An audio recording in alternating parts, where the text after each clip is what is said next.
Hey, Shalom, Akim. First and foremost, I want to give all praises. Shabbat Shalom. First and foremost, I want to give all praise and glory and honor to Yahweh, Bahashem, Yahweh Shai, Bahashem, Harek HaKadash.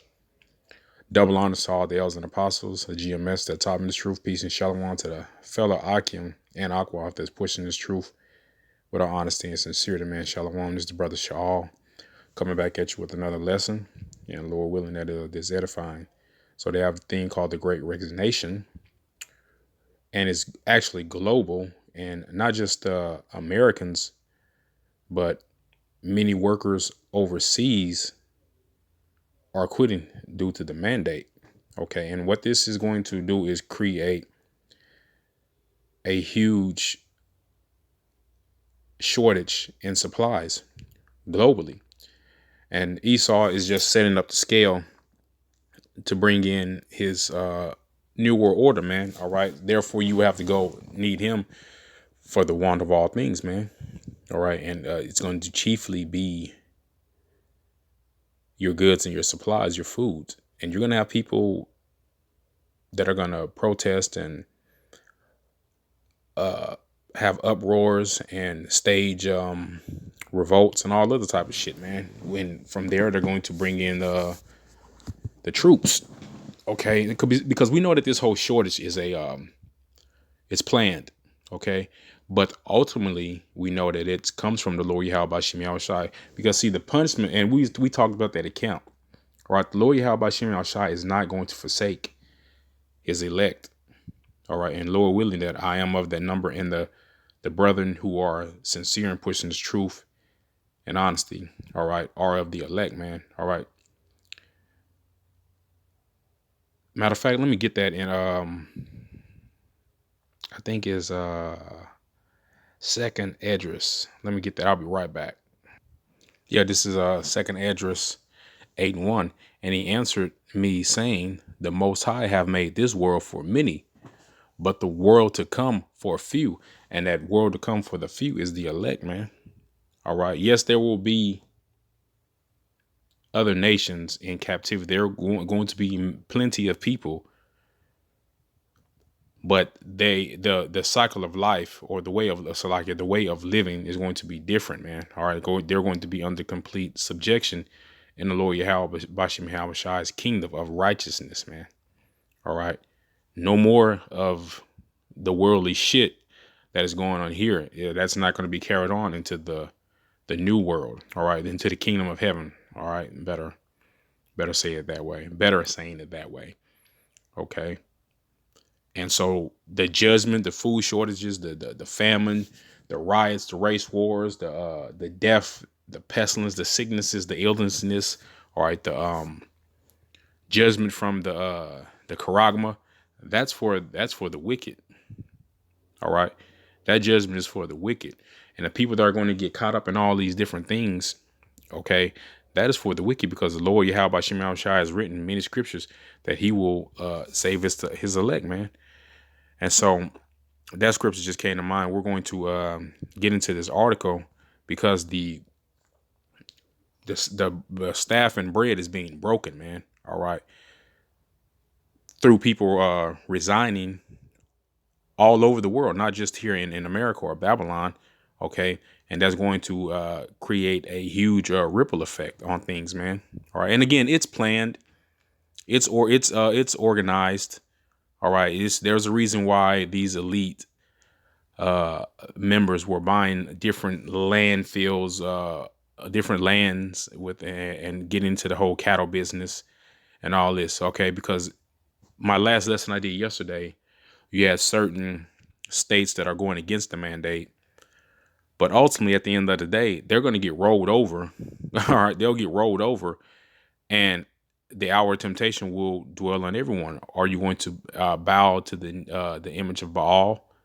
Okay, the image of Baal, or are you going to have trust and faith in Yahweh Bashim Yahweh Shai? All right, and as a brother posted yesterday, Cam Newton has already bowed his knee. All right, and it didn't take long, man.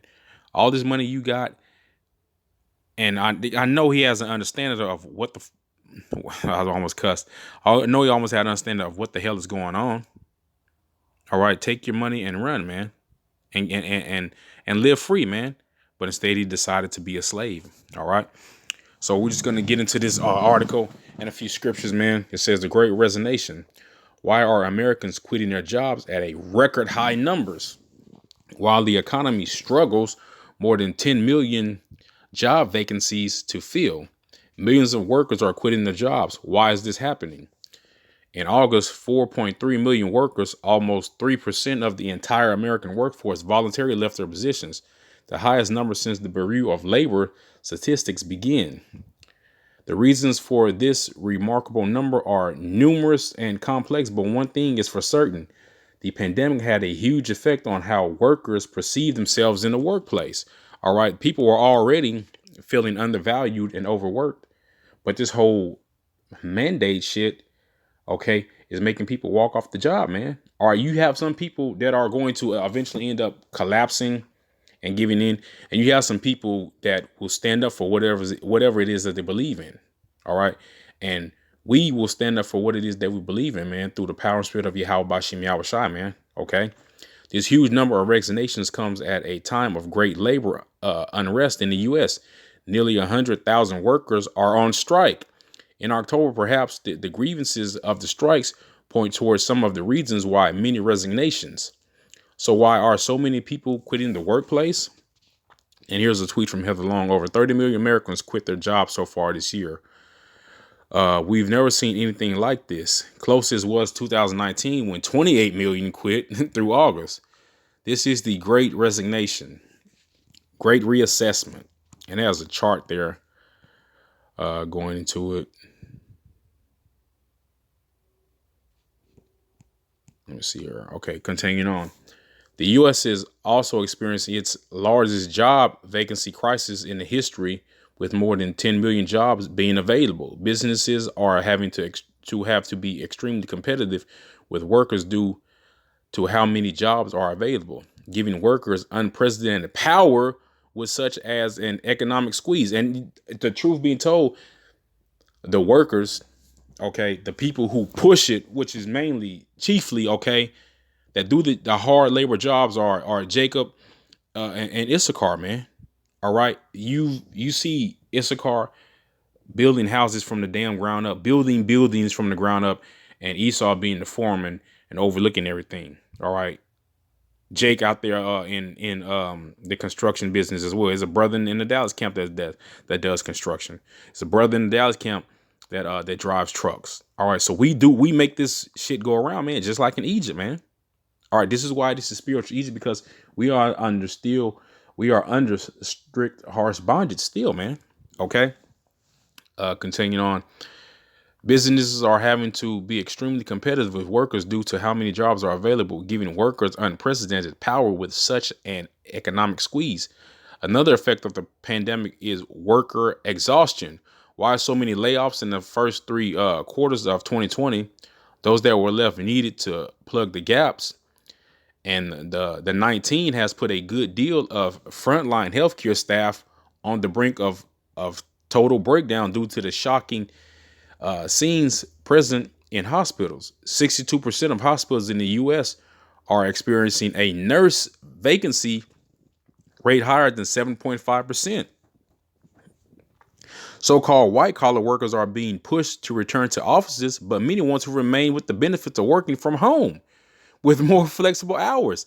The large numbers of vacancies mean these workers can leave businesses to pursue opportunities to continue their pandemic era work habits elsewhere. And yeah, my rib does that.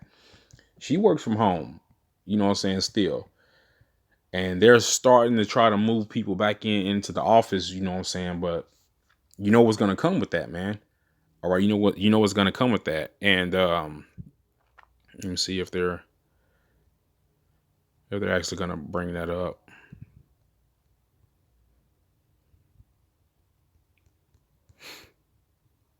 No, they're not saying it yet, but we know why a lot of people are walking off their jobs and not looking back, man.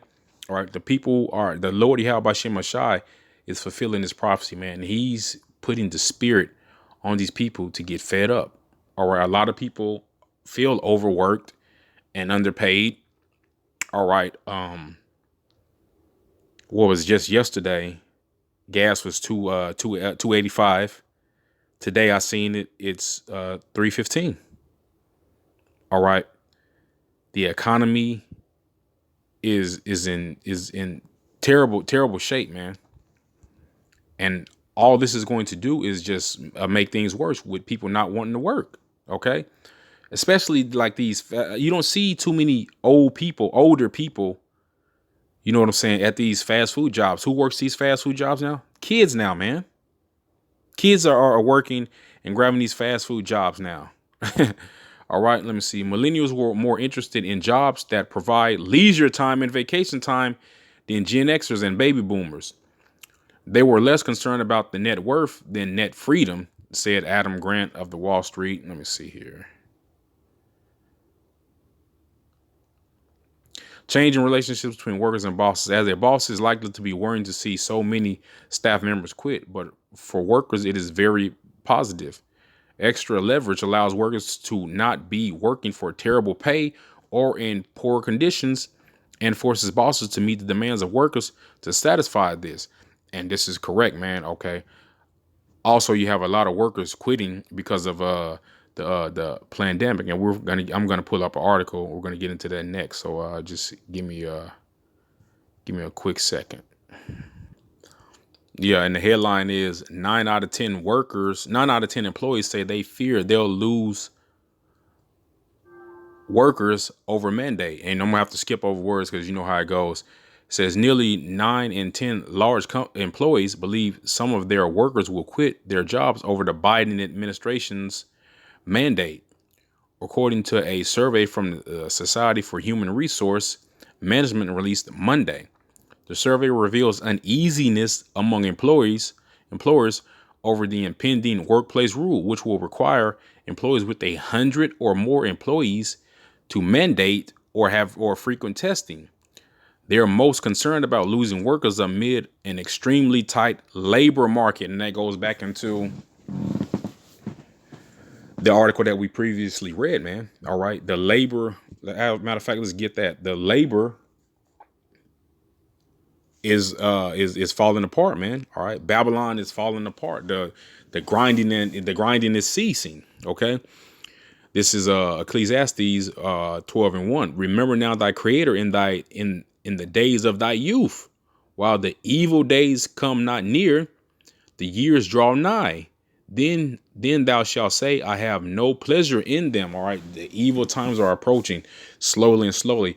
And it's starting so slow that the average Jake or the average person can't see what's coming down the pipe, man. All right. Starting with the container shortages. It's starting with the people don't want to deal with the mandate.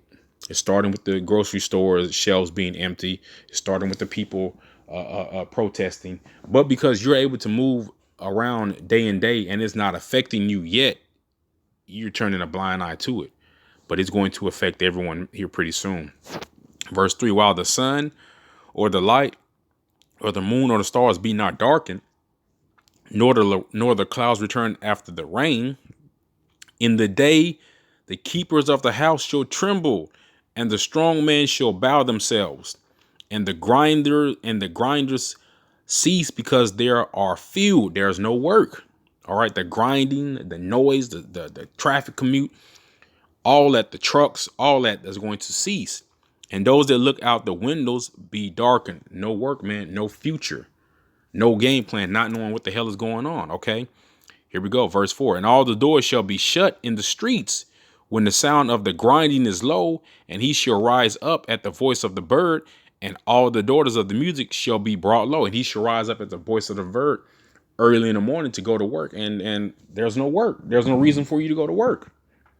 All right. Because the grinding is done. Labor strikes. OK, you can't go to work because there are shortages. You can't go to work because of the mandate. You can't go to work because the gas is $3.19 a damn gallon. All right. And this is just here. I'm pretty sure it's $5-6 somewhere else. And how is Jake going to deal with that? They're not giving you more money. All right, they're kicking the can down in the street, uh, raising the national debt ceiling and all this other madness, but they're not giving you more money. And even if they do give you a raise more money, the cost of living is continuously going up. I was grocery shopping yesterday, and man, everything is high. Everything is higher. Seasoning that I used to get was 99 cents. Now that shit is $2. You know.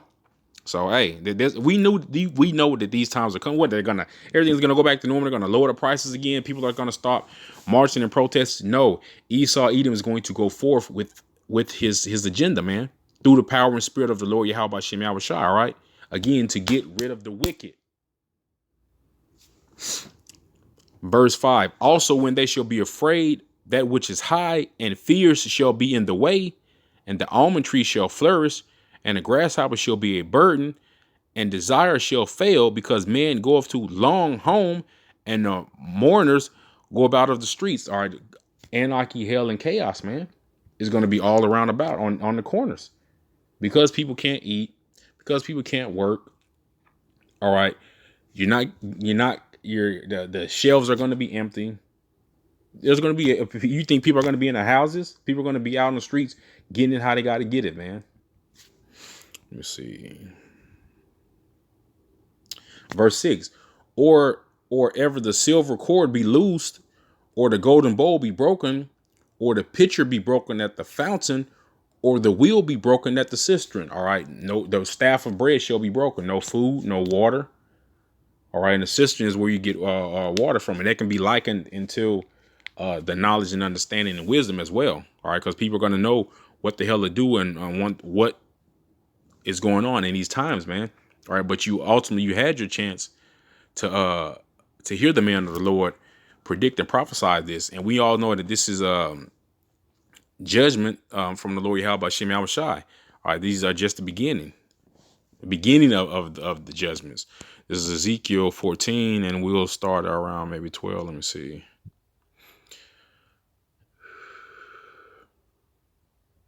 Yeah, this is Ezekiel 14 to 13. It says, Son of man, when the land sinneth against me by trespassing grievously, then I will stretch out my hand upon it, and I will break the staff of the bread thereof. I will send famine upon it. I will cut off man and beast from it. And the Lord Yahweh Shem Yahushua is sending famine. All right, how's he doing that? What the crops have been destroyed. Okay, but the crops are starting to be low around 2 years ago. All right, the crops have started to been low 2 years ago. You see, no food on these shelves. Again, just because it's not happening to you does not mean it is not happening. All right, there are other countries that have been going through famine. All right, for years, eating zoo animals and shit.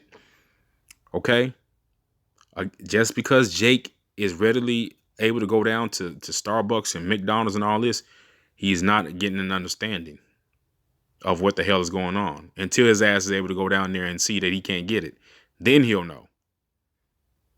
Okay. Let me see here. Yeah. Verse 14, though these three men, Noah, Daniel, and Job, were in it, they shall deliver but their own souls by their righteousness, saith the Lord Yahweh. All right, Daniel, Job, and Noah went through these things, went through the Lord's judgment and made it. Okay, the Lord tested them and they made it. Okay, verse 5: If I cause noisome beasts to pass through the land, and they spoil it, so that it be desolate, that no man may pass through because of the beast. Though these three men were in it, as I live, saith the Lord Yahweh, they shall deliver neither sons nor daughters. They shall only be delivered, but the land shall be desolate. Verse 17, or if I bring a sword upon the land, and say, sword, go through the land, so that I cut off man and beast from it. Verse 18, though these three men were in it, as I live, saith the Lord Yahweh, thy power shall deliver no their sons or daughters, but only shall be delivered themselves.